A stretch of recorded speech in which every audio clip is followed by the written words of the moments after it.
À l'époque, le meuble suédois était en valeur en France. C'était la création qui était issue de la guerre, pendant laquelle il n'y avait pas eu de création dans les pays engagés dans la guerre. Et j'ai voulu, au départ, sollicité par un architecte, faire des décorations de tissus en harmonie avec le meuble suédois.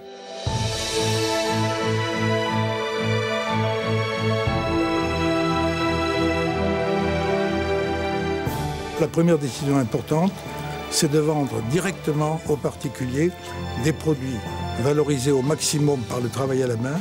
Pour cela, j'ai commencé à acquérir une galerie à Saint-Germain-des-Prés pour présenter les collections que j'allais faire. J'ai monté un atelier de tapisserie à Aubusson.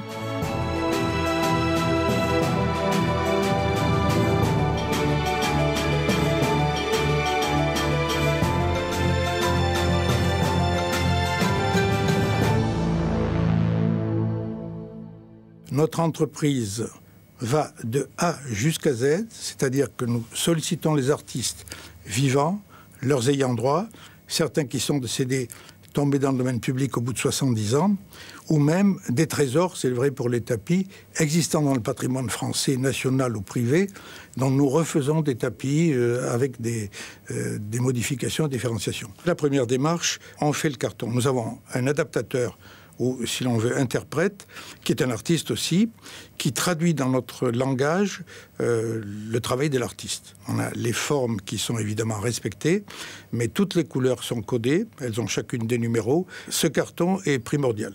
Je crois que c'est la base de la fabrication. J'ai créé ma propre teinturerie pour être sûr que nos propres couleurs nous appartiennent. Enfin, nous appartiennent. Elles ne sont pas exclusives. Nous en avons 800 qui, mélangées entre elles, puisque souvent nous passons 4 fils, parfois de couleurs différentes, dans le tissage, ce qui fait à peu près 10 000 couleurs qu'on pourrait réaliser, c'est assez extraordinaire. Il y a à peu près un teinturier par demi-siècle. Moi, j'ai hérité de celui qui est là-bas, je l'ai amené chez moi, on a construit le teinturier avec lui, on en a formé d'autres depuis, mais le teinturier est primordial.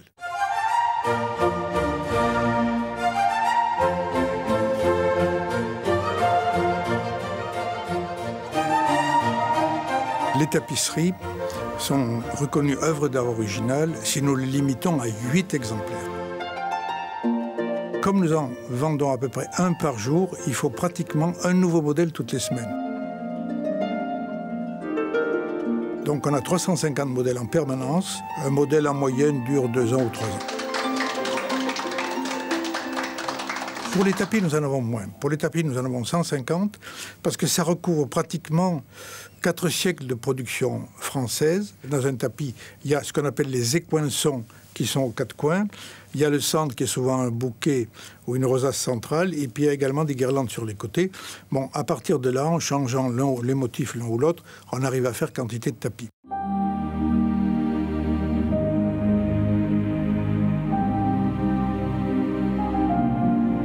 Lorsque nous avons des très grandes tapisseries, c'est un travail qui demande des métiers parfois exceptionnels. Je pense par exemple à celle qui est très gratifiante. C'est une tapisserie de 85 mètres carrés de l'artiste Follon, celui qui illustrait à un moment donné l'entrée d'Antenne 2, qui est faite effectivement de l'homme volant qui se transforme en oiseau et en poisson et qui est adapté à un mur convexe pour le Palais des Congrès de Monaco. C'est une tapisserie qui a été commandée par le prince Régnier.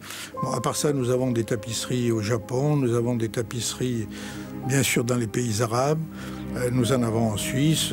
On en a fait pas mal pour le Brésil aussi. On a fait de très belles tapisseries avant 81 pour les Saoudiens. On a une tapisserie à peu près de 40 mètres carrés, une chevauchée, une cavalcade style arabe, qui est magnifique, absolument magnifique.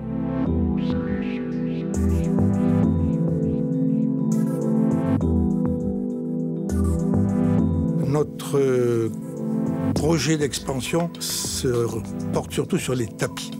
Les tapis, il y a une très grande richesse française de tapis et surtout une grande diversité de création parce que les tapis, un tapis en gros c'est un jardin qu'on a rentré chez soi. Nous avons des clients depuis quelques années pour les tapis qui veulent que ça soit fait par la firme d'Aubusson.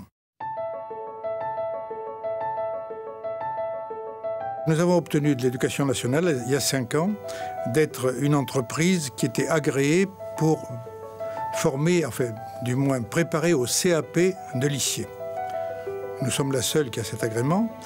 Nous faisons de la formation depuis 5 ans. Il faut dire que nous en avons besoin parce que quand j'ai créé mon entreprise, il n'y avait pas tellement de lycées disponibles. J'ai pris tous les jeunes qui sortaient de l'école. Donc ils arrivent à la retraite aujourd'hui. Beaucoup sont déjà partis d'ailleurs. Donc nous avons un besoin de formation et nous la faisons sur place. On fait ce qu'on appelle formation en brevet professionnel, mais il n'y a plus de formation nationale de la tapisserie. C'est nous-mêmes qui le faisons. J'ai créé une entreprise qui a besoin de s'adapter aux grands problèmes d'aujourd'hui de la mondialisation. Pour nous, c'est réussi. Et ça peut être une référence dans certains domaines pour la France.